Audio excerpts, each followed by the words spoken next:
think about what is on your mind and what you might want to ask. If I were debating Secretary of Defense Leon Panetta, and he concluded a speech that was replete with praise and adoration for the state of Israel, with the statement, "Get back to the damn table," I would say to Secretary of Defense Leon Panetta, why don't you tell the POTUS, the President of the United States, to say something about the fact that the Hamas charter calls for the destruction of Israel.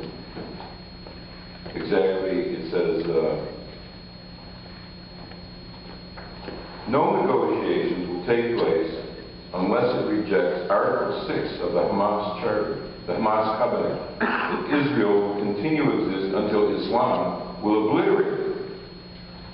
I would say to Secretary of Defense Leon Panetta, tell President Obama to tell Abbas and Fatah no more aid until you erase Article 12 of its Constitution, which calls for the complete, quote, liberation of Palestine and eradication of the Zionist economic, political, military, and cultural existence, end quote.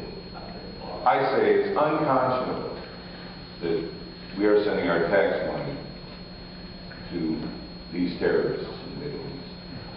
And I am asking the panelists to address this question. What has Congress been doing about these matters in the past 10 years?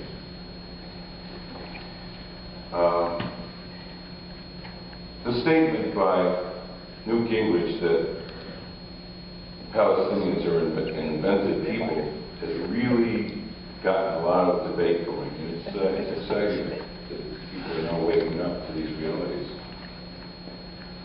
People, dear friends, I was a friend in Skokie, Illinois, having grown up in Rogers Park, of David Applebaum, a great physician who established the terror clinics in Israel, throughout Israel.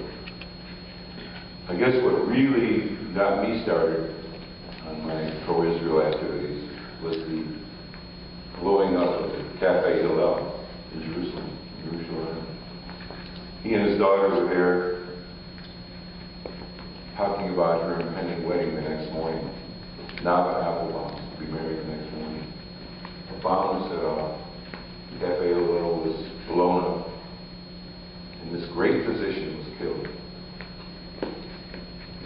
We've got to keep this in mind, that there could be a new Holocaust. We've got to remember, never again, never forget. That's why we have to pressure Congress to stand with Israel. I've been convinced that we need to pressure our congressional representatives that this new Holocaust could happen. We're not just professional doomsayers here, paranoid. We're worried about the arming of Iran with weapons-grade uranium nuclear weapons.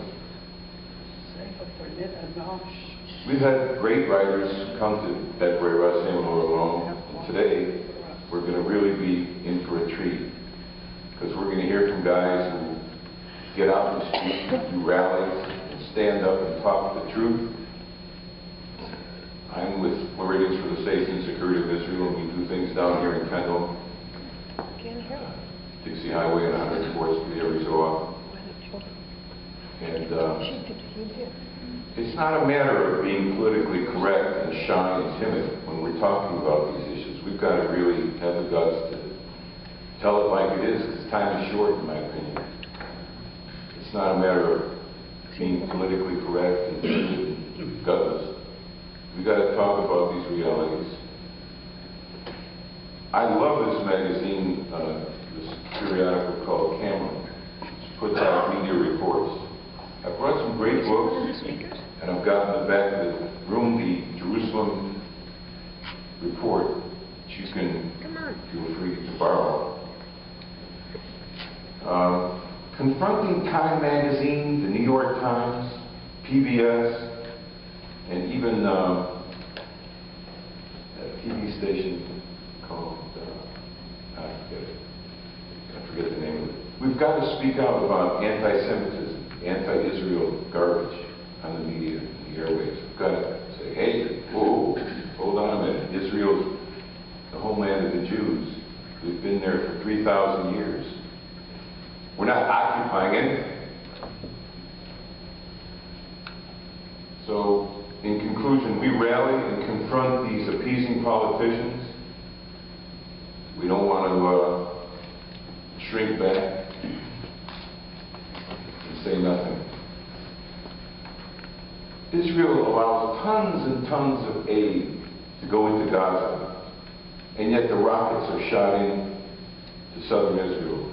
Lately there's been problems in northern Israel. What about the Arab Spring? We're going to find out today from our experts. Is democracy a good thing, really, when you come down to it?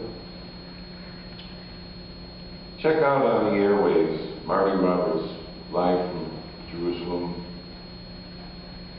Terry and Jeremy Capel, Tamar Yona, Israel National Radio. Here's the truth. I'm going to pose questions to the moderator, to the panelists. My co-moderator, David Tobolowski, is going to also pose questions. And you are welcome to think of interesting questions. So I'm going to close and now call on Joe Kaufman to come up. Rabbi Sam Intratur is on his way with his family. But where is that Haganah mentality, the Irgun mentality?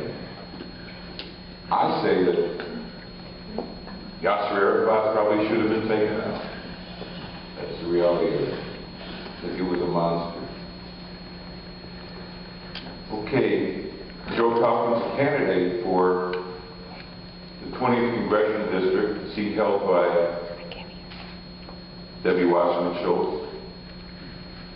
And I'm going to now pass the microphone over to him. Joe Kaufman, everybody. Let's have a round of applause.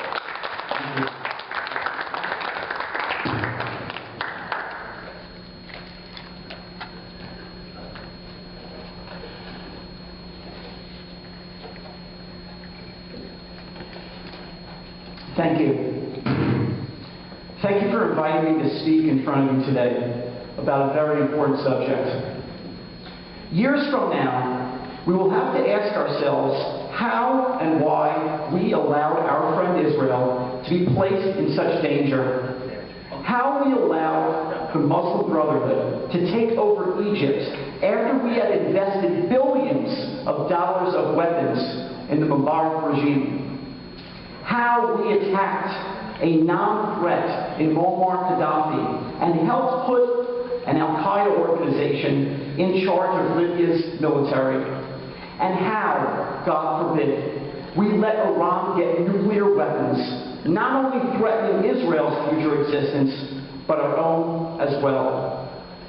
Last May, Barack Obama gave his disastrous speech about how Israel should go into peace talks with the Palestinian occupiers of the Gaza Strip and Judea and Samaria by going back to indefensible pre-1967 borders. A move that, if Israel acquiesced, would mean suicide for the tiny Jewish state. The perception is that President Obama has animosity towards Israel. The perception is correct. Indeed, Barack Obama is the most anti-Israel president in the history of the United States, rivaled only by Hamas lover Jimmy Carter. Now, there are some who believe that the president's 67 borders plan for Israel would be perfectly fine. DNC chair Debbie Wasserman Schultz came out totally in favor of it. But she doesn't have to live there and deal with the possibility of enemy missiles reaching Tel Aviv or Jerusalem. Remember, in 1967, during the Six-Day War, Israel's enemies were fighting with things like mortars and rifles.